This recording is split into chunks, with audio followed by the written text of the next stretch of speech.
Hello, dear students. My name is Dinesh Sharma. I'm your science teacher.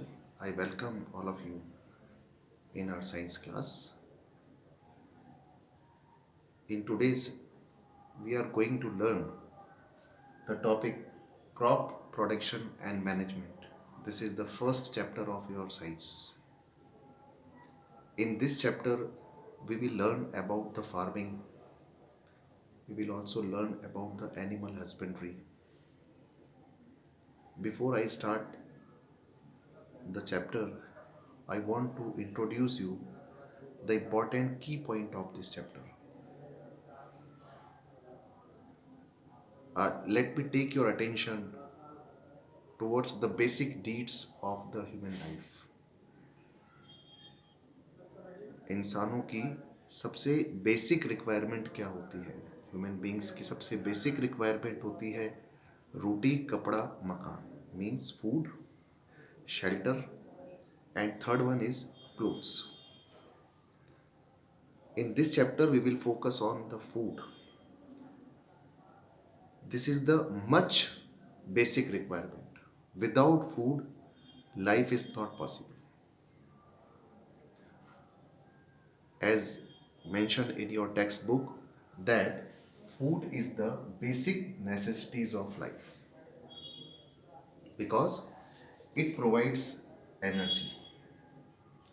Food हमें क्या provide करता है? Energy provide करता है to perform many life functions. Life functions का मतलब है हमारे ह्यूमन बींग्स में या किसी भी एनिमल्स में जो बहुत सारे फंक्शंस होते हैं, जैसे रेस्पिरेशन को करने में हेल्प करता है, डाइजेशन में हेल्प करता है, एक्सेट्रा. बहुत सारे फंक्शंस हैं. फूड एक और चीज प्रोवाइड करता है, एनर्जी प्रोवाइड करता है for the life functions, and it also required for growth and development. For growth and development.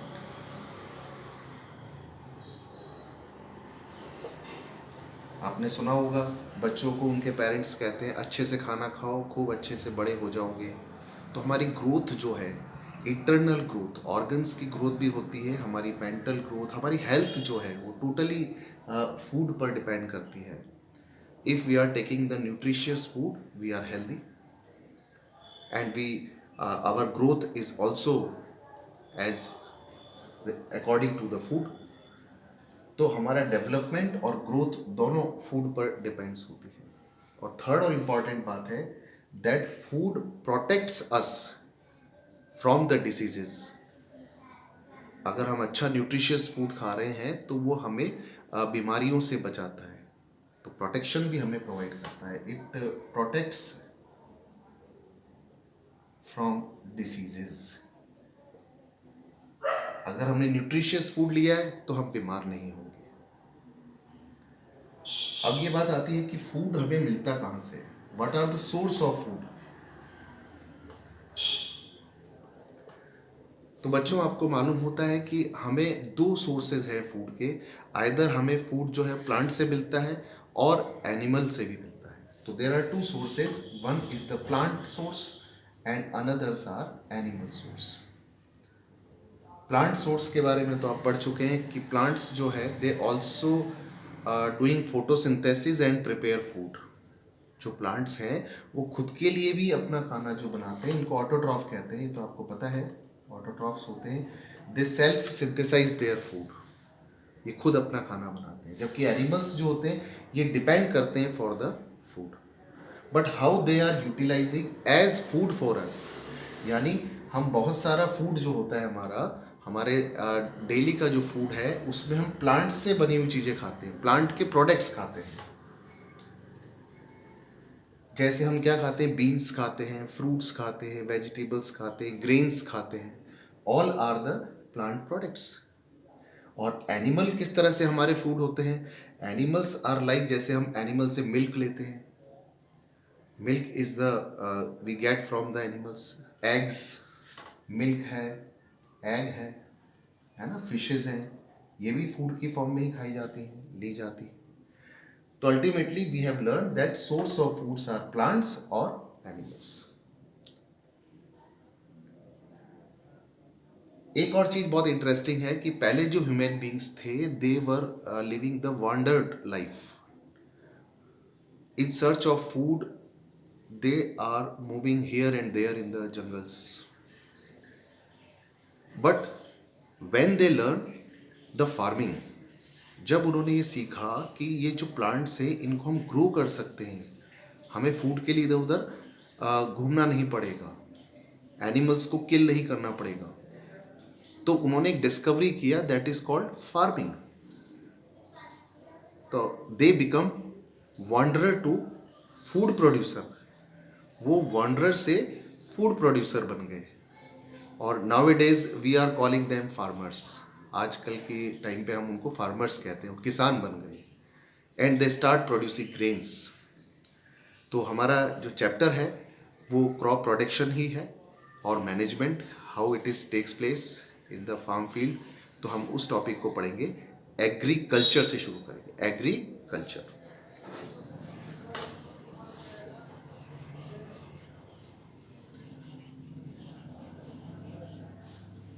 तो what is agriculture? Agriculture is the word derive from two words, agro plus culture. तो agro का मतलब होता है plants और culture का मतलब है कि उसका एक सिस्टम है, किस तरह से प्लांट्स को ग्रो करना है, ये कल्चर है। तो it is a applied science, आपकी बुक में भी इसकी डेफिनेशन है, it is an applied science. ये एक अप्लाइड साइंस है that deals with the mass production, with the mass production. Mass का मतलब बहुत ज़्यादा मात्रा में, बहुत सारी क्वांटिटी ऑफ क्रॉप प्लांट्स। यहाँ पे एक नई टर्म आप सीख रहे हैं, प्लांट्स तो अब तक आप जानते थे, अब यहाँ पर अपन एक नई टर्म सीख रहे हैं, crop plants. I will tell you what is the meaning of crop. And animals also, हम एग्रीकल्चर में एनिमल्स को भी लेते हैं। This is an applied science that deals with the mass production of crop plants and animals useful to human beings, जो हमारे लिए बहुत यूजफुल है। किस फॉर्म में? फॉर्म ऑफ फूड, फूड की फॉर्म में। हमें जब हम बहुत सारा प्लांट्स ग्रो करते हैं और बहुत सारे एनिमल्स को हम जब कल्टीवेट करते हैं, उनका पालन करते हैं, तो हम इसको एक साइंस का डेफिनेशन बोलते हैं एग्रीकल्चर। इसको क्या बोला जाता है? एग्रीकल्चर। यहाँ पर एक टर्म आ रही है क्रॉप प्लांट्स। तो क्रॉप का क्या मतलब होता है? अब देखिए, हमारे इंडिया के अंदर पॉपुलेशन इज़ टू मच, बहुत सारी पॉपुलेशन है and most of the Indian population depends on agriculture. हम लोग ज़्यादातर एग्रो फूड्स पर ही डिपेंड करते हैं इंडिया के अंदर। In India there is a monsoon climate, rain होती है और जो किसान हैं वो अनाज ग्रो करते हैं, बहुत सारी मास पॉपुलेशन के लिए वो अनाज ग्रो करते हैं। तो how it is possible that crop plants can be understood? अगर हम इसकी डेफिनेशन को समझें तो क्रॉप प्लांट्स का मतलब है, क्रॉप एक मल्टीपल वर्ड है, not a single word. Crop का मतलब होता है same kind of plants, same kind of plant grown at one place. वो प्लेस क्या होता है? फील्ड, उसे फील्ड कहते हैं। जहाँ पर प्लांट्स को ग्रो किया जाता है उसे हम फील्ड कहते हैं। वन प्लेस, एक ही प्लेस पर वो किए जाते हैं ग्रो। तो क्रॉप्स में क्या कौन कौन से एग्जाम्पल होंगे क्रॉप्स के? जनरली हम लोग जानते हैं गेहूं है, यानी वीट इसका एग्जाम्पल हो सकता है, राइस, शुगर कैन एक्सेट्रा, बहुत सारे तरह के हम पढ़ेंगे अभी। तो I hope you are we are entering in the topic slowly slowly. हमने एग्रीकल्चर के बारे में समझा, क्रॉप्स के बारे में समझा। अब हम अगले पार्ट में देखेंगे what are the different types of crops. कौन कौन सी क्रॉप्स के बारे में हमें पता है विद एग्जाम्पल्स। हम एग्जाम्पल्स भी देखते जाएंगे और बहुत तरह की क्रॉप्स के बारे में जानेंगे। जो इंडिया में ग्रो होती है, there are types of crops in India. जैसे बच्चों में एक एक करके आपको समझाता हूँ। पहले लिखता हूँ सीरियल्स क्रॉप्स। सीरियल क्रॉप्स का मतलब अनाज वाली, जिनसे हमको ग्रेन्स मिलता है, जिसमें अपन लेते हैं वीट, इसका एग्जाम्पल है ना, मेज इसका एग्जाम्पल है। और क्या हो सकता है, बाजरा है, बाजरा is one of them etcetera. Pulses, कुछ प्लांट्स क्रॉप ऐसी भी होती हैं जो पल्सेस कहलाती है, जिनको हम दलहन या दालें भी कहते हैं। तो पल्सेस में आ सकती हैं ग्राम, चना होता है, पी यानी मटर, मटर होती है, और मूंग, अरहर, बहुत सारी दालें हैं, वो सब पल्सेस क्रॉप्स में आती है। फिर कुछ क्रॉप्स हमारी वेजिटेबल क्रॉप्स भी होती है। In our kitchen we can see the different types of vegetable crops are there, जिसमें हम कॉलीफ्लावर है, जनरली कॉलीफ्लावर, गोभी जिसे कहते हैं, पत्ता गोभी है, सॉरी फूल गोभी है, ब्रिंजल है, बैंगन है इसके अंदर, लेडी फिंगर है, बहुत सारी क्रॉप्स है, वेजिटेबल क्रॉप्स में आ सकती हैं। स्पिनच वगैरह ग्रीन प्लांट्स होते हैं, ये भी आ सकते हैं। फाइबर क्रॉप भी होती है कुछ। फाइबर क्रॉप्स का मतलब जिनके फिर क्लोथ्स या कोई मटेरियल्स बनाए जाते हैं। फाइबर्स का मतलब अपने अभी आप इसी चैप्टर के अंदर हमने नेचुरल फाइबर्स क्लास 7th में पढ़े थे, अब इसी क्लास में आप 8th में सिंथेटिक फाइबर्स भी पढ़ेंगे। तो नेचुरल फाइबर्स की भी क्रॉप्स है जो प्लांट क्रॉप्स होती हैं, प्लांट फाइबर क्रॉप्स होती हैं। जैसे आपको बताया जाए, कॉटन है, रुई होती है, इससे धागा बनता है, जूट होता है, इससे गनी बैग्स, जूट बैग्स बनते हैं, थैला बनते हैं।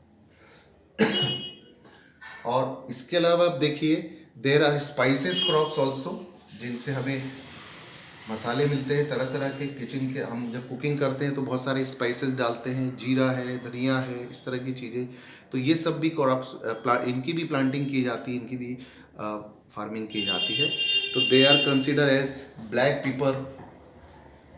ब्लैक पीपर का मतलब हुआ काली मिर्च है ना, और कार्डेमॉन है, एक्सेट्रा। आगे देखते हैं, स्पाइसेस के बाद में हमारे पास कुछ शुगर क्रॉप भी हैं। अब शुगर क्रॉप क्या है, जिनसे शुगर बनाई जाती है, इंडस्ट्रीज के अंदर शुगर बनाई जाती है। जैसे अपन जैसे शक्कर कहते हैं, तो हमारे शुगर कैन से बनती है। सबसे पहले शुगर कैन उत्तर प्रदेश में बहुत ज़्यादा होता है शुगर कैन का प्रोडक्शन। राजस्थान के गंगानगर डिस्ट्रिक्ट में शुगर कैन बहुत होता है। इवन हमारे बूंदी एरिया जो है, यहाँ पर भी शुगर कैन बहुत ग्रो होता है। तो शुगर कैन है, इससे बनता है। और एक और है शुगर बीट, शुगर बीट भी है, इससे भी जो है बनाया जाता है शुगर। कुछ क्रॉप्स को और कैटेगराइज करें, जैसे ऑयल क्रॉप्स भी हो सकती हैं। ऑयल क्रॉप का मतलब क्या है, उन क्रॉप प्लांट से हमें सीड्स मिलते हैं जिनसे हम ऑयल बनाते हैं। तो यहाँ पे मैं लिखना चाहूँगा oil crops, oil yielding crops ही बोल सकते हैं, जिनसे ऑयल मिलता है। सबसे पहले मूंगफली का तेल अपन खाते हैं, तो ग्राउंड नट को ग्रो किया जाता है, खेतों के अंदर मूंगफलियाँ उगाई जाती हैं, उनसे फिर ऑयल बनता है। और एक मस्टर्ड ऑयल भी देखा है आपने, सरसों का तेल मस्टर्ड ऑयल है। कुछ क्रॉप्स को मेडिसिनल पर्पस से भी ग्रो किया जाता है, मेडिसिनल क्रॉप कहलाती हैं, हर्ब्स क्रॉप कहलाती हैं। जैसे तुलसी है, मिंट है, पुदीना है, तुलसी का प्लांट है, इनसे हर्बल्स मेडिसिन्स बनती हैं। इसके बाद में एक इम्पॉर्टेंट और मैं बताना चाहूँगा, that is timber crop. Timber का मतलब होता है the wood which is used for making furnitures, जो चेयर्स बनाने में काम आती हैं, टेबल्स बनाने में काम आती है, डोर, घर के दरवाजे वगैरह, खिड़कियाँ, विंडोज़ वगैरह बनाने में काम आती है। तो टिम्बर क्रॉप भी होती है। टिम्बर क्रॉप का एक और यूज़ हो सकता है कि हम देखते हैं लकड़ियाँ जो है उससे हम क्रिकेट का बैट भी बनाया जाता है। तो टिम्बर क्रॉप में सबसे पहले यहाँ पर नाम आ रहा है टीक, बड़े बड़े पेड़ होते हैं इसके, शीशम। तो they are also cultivated at large number in the forest area. जंगल के अंदर भी ये होते हैं, लेकिन इनको एक पर्टिकुलर एरिया में ही ग्रो करते रहते हैं, तो इसलिए हम इसको क्रॉप के अंदर काउंट करते हैं। और एक लास्ट में एक छूट गया है, plantation crop. one more type of crop I want to mention. It is called plantation crop. Plantation crop का मतलब क्या है?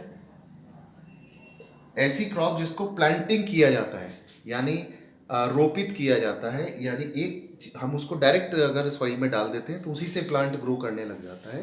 तो प्लांटेशन क्रॉप में आता है टी, कॉफी. कॉफी तो बनती है सीड से, उसके जो सीड्स होते हैं उनसे बनती है, लेकिन टी जो होती है किनसे बनती है? लीफ से. चाय जिसको कहते हैं, और कॉफी. इसके बाद में एक और है अपने पास में रबर. रबर के जो प्लांट्स होते हैं उसके स्टेम में हल्का सा कट कर देते हैं और उसको इकट्ठा करते हैं, उस फ्लूइड को, जो लिक्विड उसमें से निकलता है, लेटेक्स जो होता है, उसको कलेक्ट करके फिर इंडस्ट्रीज में भेजा जाता है. वो रॉ मटेरियल होता है, फिर उससे फिर रबर बनाया जाता है. And one more is there, that is coconut. इसको भी प्लांटेशन ट्री बोला जाता है या प्लांटेशन क्रॉप बोला जाता है. तो हमने तरह तरह की क्रॉप्स के बारे में यहाँ पर पढ़ लिया, टाइप्स ऑफ क्रॉप्स के बारे में. एक और साइंस होती है जिसको कहते हैं horticulture. I repeat the word horticulture. ये एग्रीकल्चर का ही ब्रांच है, लेकिन इसमें what is the important thing about the horticulture? Horticulture का मतलब है the plants are desirable, plants are growing. Means to say this is the branch of agriculture. Horticulture I am writing here. Branch of agriculture in which farmers grow or we grow growing of vegetables. Kitchen garden जिसको कहते हैं, कई farm houses होते हैं जहाँ पर वो kitchen garden grow करते हैं, वहाँ पर अपनी मनचाही सब्जियाँ उगाते हैं, तो हम उसे हॉर्टिकल्चर में काउंट करते हैं. और क्या हो सकते हैं? डेकोरेटिव फ्लावर्स के लिए भी यूज़ करते हैं, डेकोरेटिव फ्लावर्स. और फ्रूट्स के लिए भी हम गार्डन में ग्रो करते हैं. तो horticulture is related with the garden farming. इसको हम गार्डन फार्मिंग भी कह सकते हैं. बहुत ही ब्यूटीफुल फ्लावर्स को ग्रो करना, फ्रूट्स को ग्रो करना, वेजिटेबल्स को ग्रो करना, इस तरह की जो एग्रीकल्चर है उसे हम हॉर्टिकल्चर के अंदर पढ़ते हैं. बच्चों एक चीज़ और आपको मैं बताना चाहूँगा. There are two types of categories of the crops based on the seasons. Seasons के बेस पर ये दो तरह की होती हैं. सीजनेबल क्रॉप्स, पहली अपन यहां पर बोलते हैं खरीफ क्रॉप, और एक होती है राबी क्रॉप.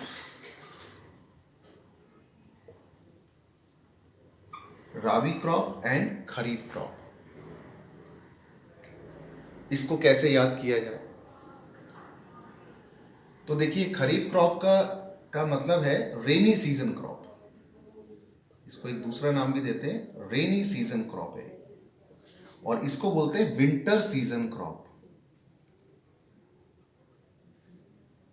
जैसा कि आपको नेम से पता लग गया है, रेनी सीजन क्रॉप मीन्स ये जून और जुलाई के अंदर इसको ग्रो किया जाता है, और इसको कल्टीवेट किया जाता है सितंबर के आसपास. और यहां पर जो क्रॉप है विंटर सीजन क्रॉप्स, इसको हम ग्रो करते हैं अक्टूबर के अंदर. अक्टूबर से लेकर के और दिसंबर तक, नवंबर तक इसमें ग्रो किया जाता है. और कटिंग जो होता है इसका, हार्वेस्टिंग पीरियड उसको कहते हैं, यानी प्लांट्स को कट करना हार्वेस्टिंग कहलाता है. We will study about it in detail. तो that is the March and April. वो जो मंथ है वो मार्च अप्रैल होता है. तो इसको हम एक तरह से डिफ्रेंशिएट कर सकते हैं. तो यहाँ पर मैं अगर लिखूंगा सोइंग पीरियड, सोइंग पीरियड क्या है इसका? वो अपन ने बोला जून और जुलाई, इसमें ग्रो कर सकते हैं. और हार्वेस्टिंग पीरियड क्या है इसका? हार्वेस्टिंग पीरियड वो मैंने आपको बताया, अगस्त भी हो सकता है, सितंबर भी हो सकता है. यहाँ पर जो सोइंग पीरियड है, यानी जब प्लांट को ग्रो करना स्टार्ट करते हैं, वो होता है अक्टूबर, नवंबर, इन महीनों में ग्रो करते हैं. और हार्वेस्टिंग पीरियड जो है, हार्वेस्टिंग पीरियड जो है वो आता है अपना मार्च एंड अप्रैल.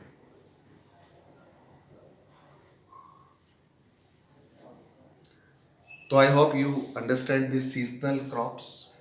देखिए अब पूरे 12 महीने के अंदर हमने इसको क्लासीफाई कर लिया कि जून और जुलाई में हमने सोइंग किया और उसका कटिंग अगस्त और सितंबर में हुआ। तो कुछ एग्जाम्पल्स भी होने चाहिए, कौन से ऐसे आपने क्रॉप प्लांट देखे होंगे या इस तरह की खेती देखी होगी जो बारिश के सीज़न में होती है या उसके बाद होती है।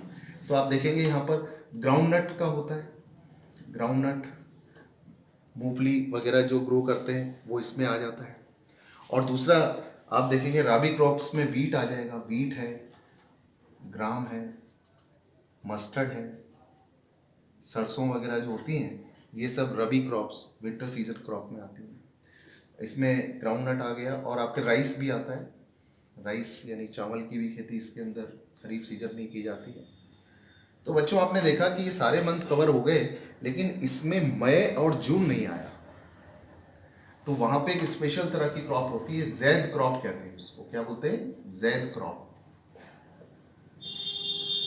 ये मई और जून के सीजन के अंदर इसका खेती होता है। और इसमें जैसे जो क्रॉप्स हैं उनके एग्जाम्पल्स अगर बोले जाएं, वाटरमेलन है, गर्मी के सीजन में होती है, वाटरमेलन है, तरबूज, खरबूज, ये इस तरह की चीज़ें जो आती हैं वो जैद क्रॉप्स में काउंट होती हैं। तो I hope you understand this introduction of the topic, and in our next class we will study about the different steps of agriculture. अब हम अपनी अगली क्लास के अंदर ये देखेंगे कि एग्रीकल्चर एक्चुअली जो टेक्निक है, एग्रीकल्चर जो फार्मिंग है, इसमें बहुत सारे स्टेप्स होते हैं। So that's all about it. Revise it. Thank you.